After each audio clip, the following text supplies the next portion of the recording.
Yeah, comic book news. You love comics. I love comics. You know everything about them. I know everything about comics. I definitely don't get names wrong on purpose to annoy those watching. Definitely don't. Because that's a total dick move. Yeah. Hello everyone, I'm Jules for WhatCulture, here with Ewan, and today we're talking about some comic book news. About Justice League Dark and the film that just keeps on not coming. It's But we've already got the Justice League film. Yeah, but these are kind of like the darker, edgier, kind of supernatural. Anyway, right. Wait, what? So there's another film that uses the title Justice League in it that isn't the Justice League film that's already coming out. Yeah. That seems like some terrible marketing. Well, they wanted to call it Dark Universe, then obviously Universal got in the cinematic universe hype, right? And kind of messed that up slightly. They've already got one called the Dark Universe, so DC doesn't even have the right naming structure for their own thing that they created first. It's pretty crap, yeah. Oh dear. Right. Okay. Well, tell us all about it. What, for those who don't know what the Dark League is, what is that? It's basically like a team of DC supernatural heroes. So you've got John Constantine, you've got Deadman, you've got Zatanna. Is Deadman alive? No. Is he the life of the party? He is actually. It's very funny. He's quite comedic. He's Boston Brand, and he can he's a spirit, and he can possess people. Why is Boston Brand not a name of that? That seems like that would be a great name for a superhero. Yeah. But anyway, basically it's been in the works for like 6 years now.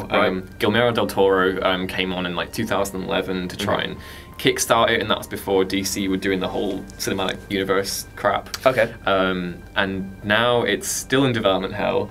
Doug Liman was tapped to direct. He then departed the project last year. Right. And then Justin Kroll, who kind of works for Variety, he came out with a tweet yesterday saying that things aren't looking better, and that Warner Brothers and New Line Cinema, the distributors behind the film, are unhappy with the pitches that certain directors have actually brought the film. So now it's getting a complete rewrite from the ground up. That they're actually tearing everything apart and going for it from the ground. So the film that has taken so long to even come remotely to the idea of the concept of maybe possibly sometime in the future slightly becoming a film, and they're scrapping it and doing it all again, and it's taken them this long to get this far. Yeah. Gosh dang, that's a kick in the teeth. Do we have any confirmed actors as to who's who? No. Definitely not. So this is like in the most form of pre-production. Yeah, it's the most ridiculous thing, because obviously if anyone knows Guillermo del Toro, he kind of has a habit of starting projects and getting really invested in them, and then something will kind of catch his eye and he'll move on to that. So he's like, ooh, a penny. Yeah, he's very much that. And like, we're all really excited for The Shape of Water, obviously, but it gets really frustrating when you have like a project like Justice League Dark with so many cool different supernatural characters that would really play well to his strengths, and then he leaves, and then another guy comes in, and then it keeps on kind of in this cycle. And I mean, to be fair, one of the things that he does exceptionally well is the kind of like the tripping the line between sort of reality and the supernatural and things like that. He loves his fantastical imagery, doesn't he? So he probably would be very good. So who would be the rest of the lineup then in this film? You got Constantine, who's kind of the Scouse. I like him. He's like the Scouse occult detective guy. Got Boston Brand. Boston Brand, who is the dead man, who is also dead ass cool. He's like this guy who gets this. He actually worked for the same circus that Dick Grayson was a part of. Oh, did he? Yeah, and then he kind of got killed while he was doing a stunt as well. So that's doesn't seem like a very safe place to work. But then he kind of becomes a spirit, and he goes out and avenges people, and like he possesses other people's bodies, and so that's his ability, is it? A bit creepy, a little bit. But yeah, no, he's pretty cool. And you got Zatanna, who's kind of like this really awesome magician, and when she does her spell, she says stuff backwards. So like, if she wants to make you disappear, she'd be like, "Reap is dip" or something like that, and then you disappear. I do not envy the actress that has to play her learning those lines in backwards talk. Yeah, no thanks. And then you got I've got a better name for you. Okay, Jason Blood.